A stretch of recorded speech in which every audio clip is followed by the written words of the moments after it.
Mix by DJ Rajesh कामत इलाका का होगा हमारा का होगा। डीजे कंचन राज हाजीपुर वैशाली।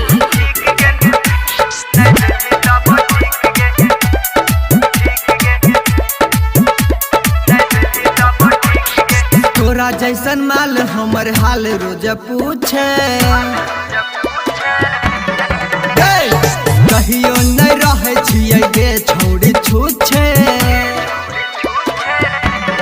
सुन ले तोरा जैसन माल हमर हाल रोज पूछे, कहियो नहीं रहे छियै गे छोड़ी छूछे।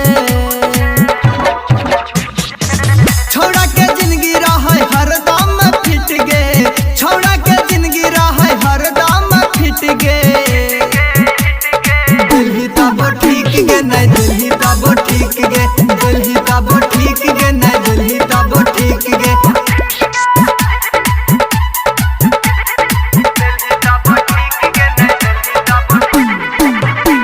मिक्स बाय डीजे राजेश कामत इलाका का हमारा होगा।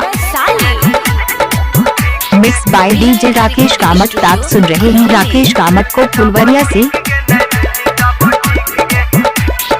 छियै रंगबाज रंगदार टोला घर छै, छियै मस्ती में केकरो नहीं डर छै। छियै रंगबाज रंगदार टोला घर छै, छियै मस्ती में केकरो नहीं डर छै। छही कुमार छौड़ी चेहरा तोहर ठीक छौ, छही कुमार छौड़ी चेहरा तोहर ठीक छौ। दिल्ली तब ठीक गे नहीं दिल्ली तब ठीक गे, दिल्ली तब ठीक गे नहीं दिल्ली तब ठीक गे।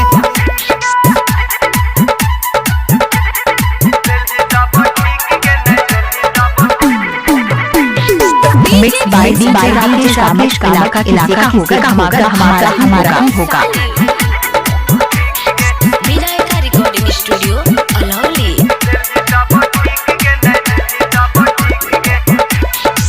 ये तो देखाबै छही इतना गुमान गे, पप्पू परदेसी तोहर कुछो नहीं समान गे। ये तो देखाबै छही इतना गुमान गे, पप्पू परदेसी नहीं तोर कुछो समान गे। माधवपुरी कहतो माल तोहर हिट छो, माधवपुरी कहतो माल तोहर हिट छो।